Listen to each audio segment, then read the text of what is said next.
ang ano, lalo na mga visiting chapter, ang kasyalan, ano? Oo. Nakakatuwa.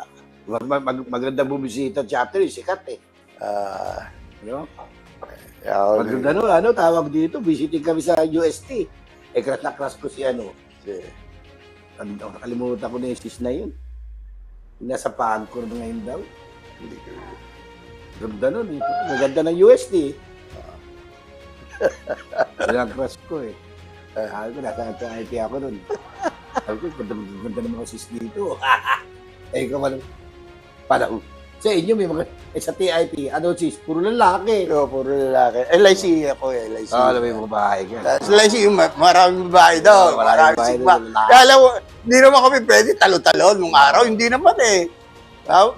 Bawal panood eh. Hindi ako Sigma. bumabat sa sinopsis eh, no? Taga ba DDA niya Ay, DA talaga. Oo. Eh, lalo tambayan namin sa third floor pa kami, oh. Punta doon ang tambayan ng ano eh. mga masasayang alaala sa kapatiran.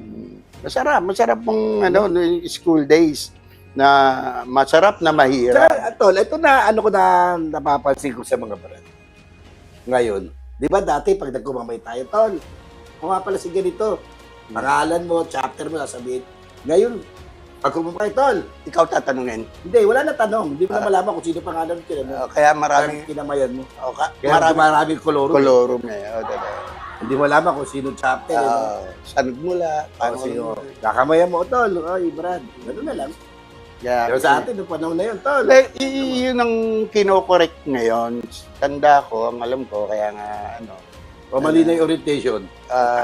Isa yan, kulang sa orientation. Kulang sa orientation.